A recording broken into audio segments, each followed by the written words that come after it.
Assalamualaikum warahmatullahi wabarakatuh.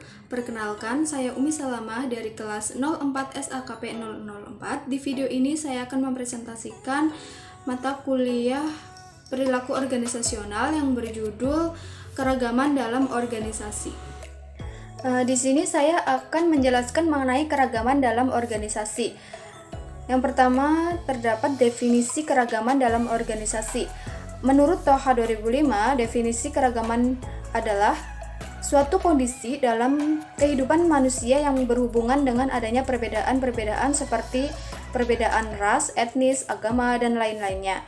Sedangkan menurut Support 2003, keragaman adalah suatu organisasi sekarang itu menjadi masalah yang sangat penting, dan keanekaragaman dalam suatu organisasi adalah keanekaragaman atau perbedaan dalam suatu organisasi.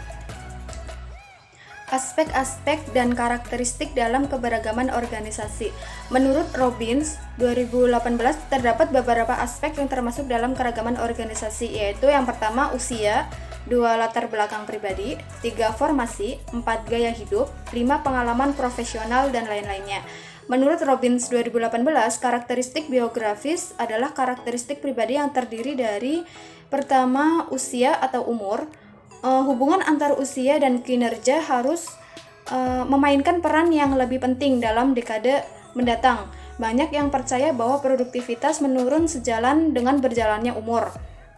Hal ini dapat kita asumsikan bahwa kecepatan, kekuatan, dan koordinasi mulai melemah, dan ini menimbulkan turunnya produktivitas pekerja. Yang kedua, gender atau jenis kelamin. Dengan perkembangan budaya saat ini, wanita memiliki hak yang sama dalam mendapatkan kesempatan untuk mengembangkan posisi pekerjaan yang lebih tinggi, dan kemampuan memimpin dalam berorganisasi seperti layaknya laki-laki. Yang ketiga, status perkawinan. Dalam status perkawinan ini terkadang menjadi tolak ukur akan kemampuan seseorang dalam berorganisasi. Padahal hal ini tidak bisa dijadikan dasar untuk mendiskriminasikan status seseorang.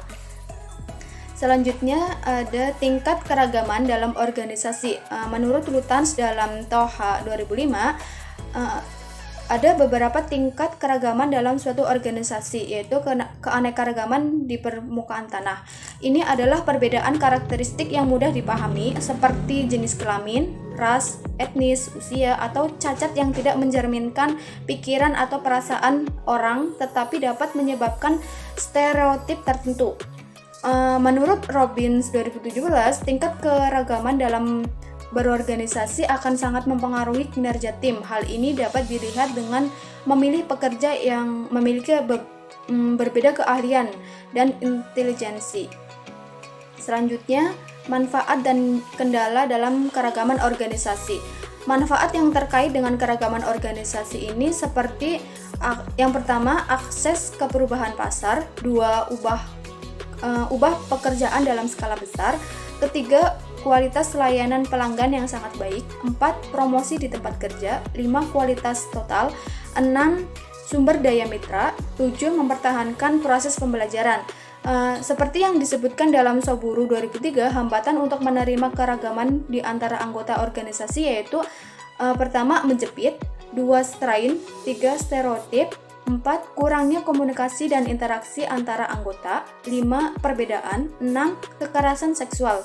Dalam menerima keragaman, ini telah menemui banyak kendala, dan karena itu berbagai upaya telah dilakukan untuk berhasil menyelesaikan proses penerimaan dalam kehidupan organisasi. Program tenaga kerja yang efektif dan komprehensif mendorong keberagaman untuk memiliki 3 komponen nyata. Yang pertama, ada seorang manajer itu harus memiliki sikap perilaku yang adil tanpa memandang suatu ras, suku, agama, status maupun tingkat intelijensi tenaga kerja. Yang kedua, mengajarkan kepada tenaga kerja untuk memberikan pelayanan yang terbaik untuk klien atau pelanggan. Yang ketiga, memberikan kesempatan untuk mengembangkan keahlian dan kemampuan bagi seluruh pekerja. Menurut Winardi, terdapat beberapa upaya yang merangkul keragaman. Yang pertama, kurangi prasangka. 2, saling menerima dan percaya dengan orang-orang yang memiliki suku lain. 3. Kurangi stereotip. 4. Kurangi kontak dengan orang lain. 5. Jangan menyakiti orang lain. 6. Bangun hubungan dengan sekelompok orang yang beragam. 7. Peningkatan perlindungan.